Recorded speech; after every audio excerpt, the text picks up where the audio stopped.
Direito processual penal. Ação penal. Segundo Ada Pellegrini, a ação penal é o direito público e subjetivo, constitucionalmente assegurado, de exigir do Estado juiz a aplicação da lei ao caso concreto para a solução da demanda penal. Segundo o artigo 5º, inciso 35 da Constituição Federal, a lei não excluirá da apreciação do Poder Judiciário lesão ou ameaça a direito. Condições da ação. São as condições necessárias para o desenvolvimento regular e válido da ação penal. Elas podem ser de duas modalidades: condições da ação genéricas e condições da ação específicas. Vamos ver cada uma delas. Condições da ação genéricas são aquelas aplicadas a todas as ações penais. São elas: legitimidade ad causam, interesse de agir e possibilidade jurídica do pedido. Alguns autores também incluem uma quarta hipótese de condição da ação genérica, que é a justa causa. Vamos ver cada uma delas. Legitimidade ad causam é a pertinência subjetiva da ação, delineando no polo ativo o titular do direito e no polo passivo o imputado. Ou seja, no polo ativo vai figurar ou o Ministério Público, que é a regra, ou a vítima. E no polo passivo vão figurar os autores e partícipes do crime. Observação. A teoria da dupla imputação significa o seguinte: o STJ, ele entendia que na imputação de crime ambiental, além da pessoa jurídica, o MP também deveria denunciar a pessoa física responsável pela ordem, configurando assim uma verdadeira dupla imputação.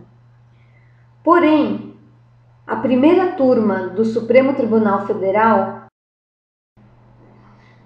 recurso extraordinário 628582 do STF, decidiu que não deveria haver a dupla imputação, ou seja, ele quebrou a regra, o STF quebrou a regra da dupla imputação, dizendo que é possível a condenação específica da PJ, da pessoa jurídica, mesmo sem detectar a pessoa física responsável pela ordem. Próxima hipótese de condição genérica da ação: interesse de agir. Interesse de agir é dividido em três subinteresses, que são o interesse necessidade, o interesse adequação e o interesse utilidade. O interesse necessidade significa que na esfera penal a acusação deve sempre acionar o judiciário para poder impor a sanção. Ou seja, diferente da esfera civil, em que é possível arbitragem, composição, na esfera penal é sempre necessário bater as portas do judiciário para se impor a sanção penal. Interesse adequação.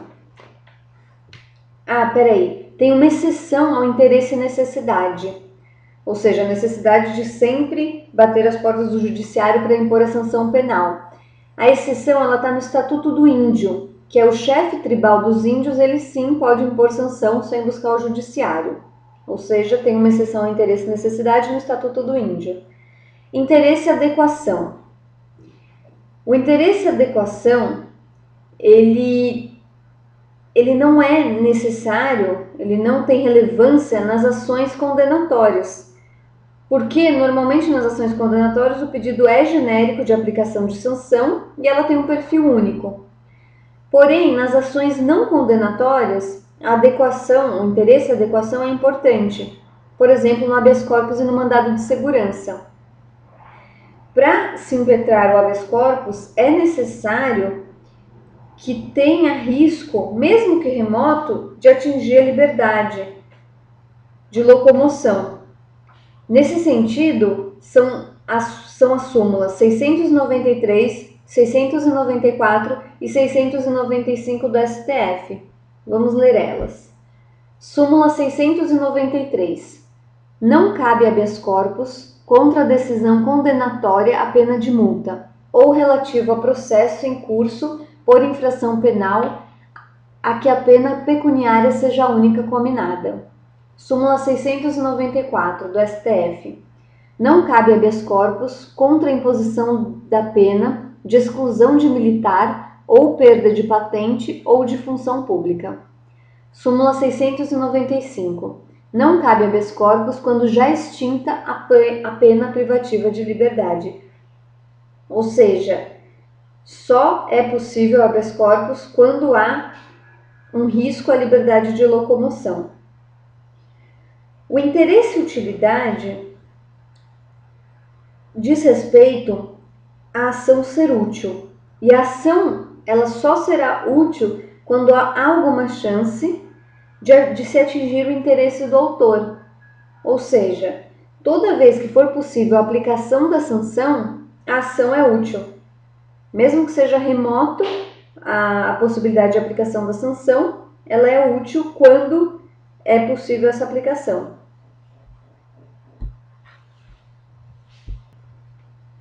Possibilidade jurídica do pedido.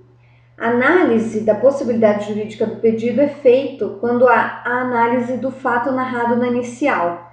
Sempre que o fato narrado na inicial for atípico, é sinal de que a inicial deve ser rejeitada pela impossibilidade jurídica do pedido.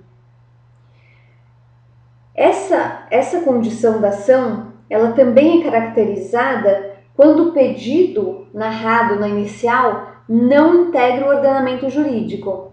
Por exemplo, se for pedido na inicial prisão perpétua ou pena de morte, num caso que não é de guerra declarada, esse pedido ele não é juridicamente possível, devendo a inicial ser rejeitada.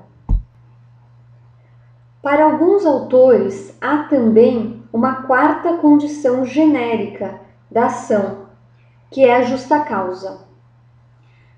Segundo Afrânio Silva Jardim, justa causa é a necessidade de lastro probatório mínimo, dando sustentação à ação penal. Ou seja, seria um indício mínimo de autoria e materialidade daquele crime. Se a ação penal não tem um mínimo lastro probatório, significa que essa ação é temerária. Ausência de uma das condições genéricas da ação. Se a ausência das condições genéricas da ação se der no momento em que o juiz está decidindo sobre a admissibilidade ou não da inicial, a inicial deve ser rejeitada. É o que dispõe o artigo 395, inciso 2 do Código de Processo Penal. Diz o artigo: a denúncia ou queixa será rejeitada quando, inciso 2, faltar pressuposto processual ou condição para o exercício da ação penal. Se a ausência da condição genérica da ação se der em outro momento, será aplicado por analogia o artigo 564, inciso 2 do Código de Processo Penal, que diz: a nulidade ocorrerá nos seguintes casos. Inciso 2, por ilegitimidade de parte. Ou seja, haverá aplicação por analogia desse artigo e o processo será considerado nulo, haverá nulidade absoluta do processo. Nesse caso, o processo reconhecido como nulo pode ser refeito desde que o vício seja sanado. Teoria da asserção. Segundo Alexandre Freitas Câmara, as condições da ação devem ser aferidas no momento da admissibilidade da inicial, e se não estiverem presentes, a inicial deverá ser rejeitada. É o que dispõe o artigo 395, inciso 2 do Código de Processo Penal que a gente já estudou. Todavia, se o juiz entender que as condições estão presentes, a inicial será recebida e no curso do processo, aquilo que outrora era a condição da ação será analisado no mérito da causa, cabendo ao juiz condenar ou absolver o réu. Condições específicas da ação, também chamadas de condições de procedibilidade. São condições especiais da ação que são previamente exigidas e sem as quais a inicial deve ser rejeitada. Exemplo de condições de procedibilidade. Exame pericial nos crimes contra a propriedade material que deixam vestígio. No caso da ação pública condicionada, a representação ou a requisição do ministro da Justiça, a qualidade de militar no crime de deserção e etc.